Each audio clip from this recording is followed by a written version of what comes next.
Ikalimang kabanata. Mayroon na tayong magandang relasyon sa Diyos. Kaya ngayong itinuturing na tayong matuwid dahil sa pananampalataya natin sa ating Panginoong Hesukristo, mayroon na tayong magandang relasyon sa Diyos. Sa pamamagitan ni Jesus at dahil sa ating pananampalataya, tinatamasa natin ngayon ang biyaya ng Diyos at nagagalak tayo dahil sa ating pag-asa na makakabahagi tayo sa kadakilaan ng Diyos. At nagagalak din tayo kahit na dumaranas tayo ng mga paghihirap, dahil natututo tayong magtiis. Alam natin na ang pagtitiis ay nagpapabuti sa ating pagkatao. At kung mabuti ang ating pagkatao, may pag-asa tayo na makakabahagi tayo sa kadakilaan ng Diyos. At hindi tayo mabibigo sa ating pag-asa, dahil ipinadama ng Diyos sa atin ang kanyang pagmamahal sa pamamagitan ng banal na Espiritu na ibinigay niya sa atin.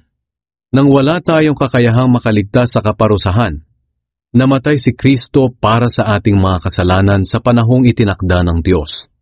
Bihira ang taong mag-aalay ng kanyang buhay para sa isang taong matuwid. Bagamat maaaring mayroong maglakas loob na ibigay ang kanyang buhay para sa isang mabuting tao. Pero ipinakita ng Diyos sa atin ang kanyang pag-ibig sa ganitong paraan.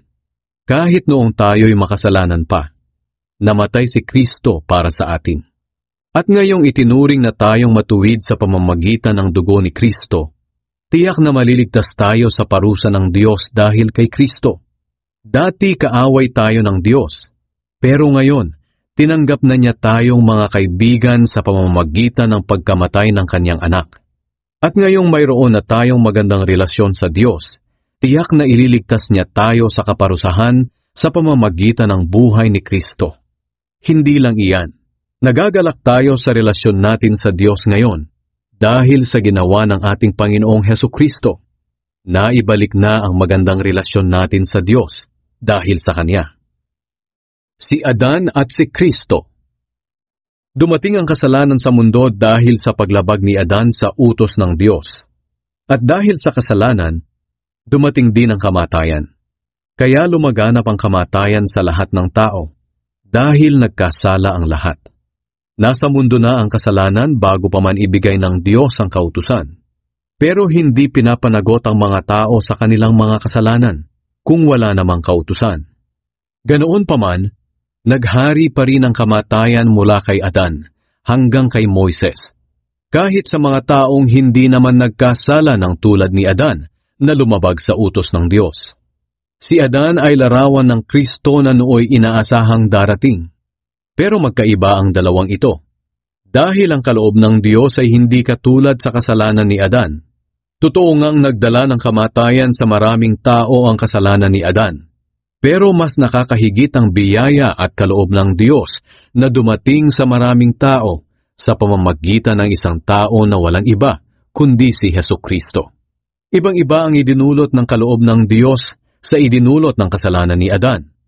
Ang kasalanan ni Adan ay nagdulot ng kaparusahan, pero ang kaloob na ibinigay ng Diyos sa kabila ng maraming kasalanan ay nagdulot ng kapatawaran.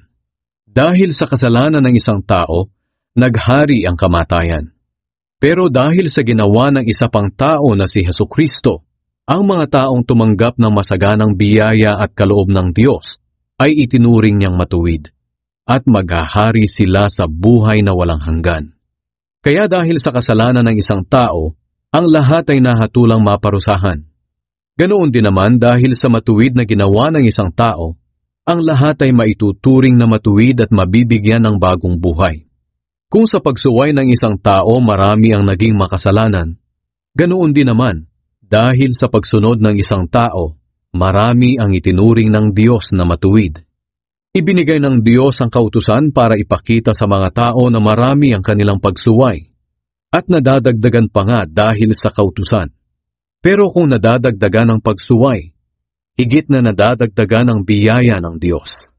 Kaya kung paano naghari ang kasalanan at nagdulot ng kamatayan, ganoon din naman naghahari ang biyaya ng Diyos at nagdudulot ng buhay na walang hanggan. At dahil sa ginawa ng ating Panginoong Hesukristo, itinuring tayong matuwid ng Diyos.